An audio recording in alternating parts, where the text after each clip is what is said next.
এই যে নাম মোবারকের নাম মোবারকটা একটা হাদিস তো অনেক আছে।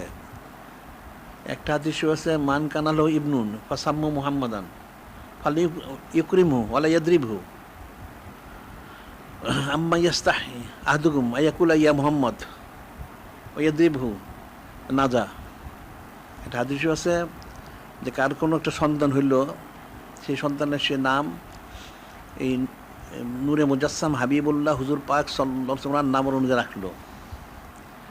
তাই বল নূরে মুজাসসাম হাবিবুল্লাহ হুজুর পাক সাল্লাল্লাহু আলাইহি ওয়াসাল্লাম বলতেন, তাহলে তোমরা আমার নাম তোমার যে সন্তান রাখছ ওই সন্তান তোমরা সম্মান করো, তাকে শাস্তি দিও না।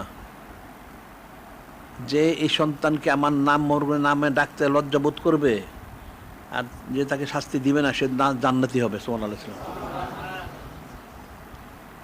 একটা সন্তানকে নাম রাখার পরেও সে নামে না ডাকলে সে বেহেশতি হবে।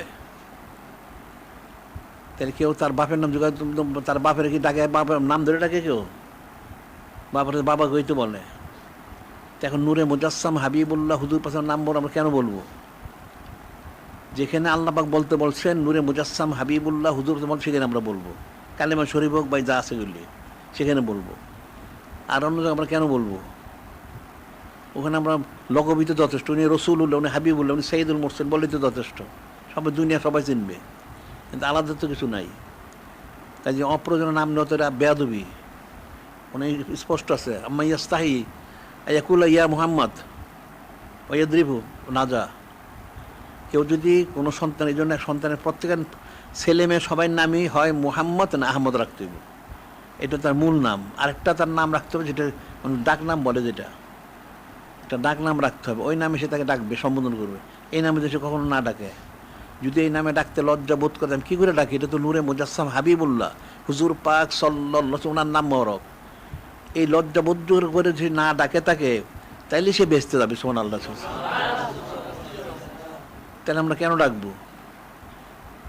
মানে আমাদের ডাকা ঠিক হবে না। বিষয়টা অনেক কঠিন। আদব সর্বত্র মানুষ কিছুই জানে না, বেয়াদব, চরম বেয়াদব এগুলি।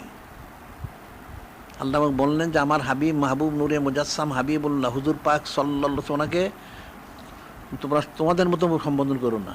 তাহলে তার অর্থটা কি? লা তাজুলু দোয়া রসুল বাইনকুম দোয়া বাদিকুম বাদান। তোমরা নিজেদেরকে যে সম্বোধন করো সে সম্বোধন করো না, তাহলে কি করতে হবে এখন? তাইলে তো কত আদব রক্ষা করতে হবে।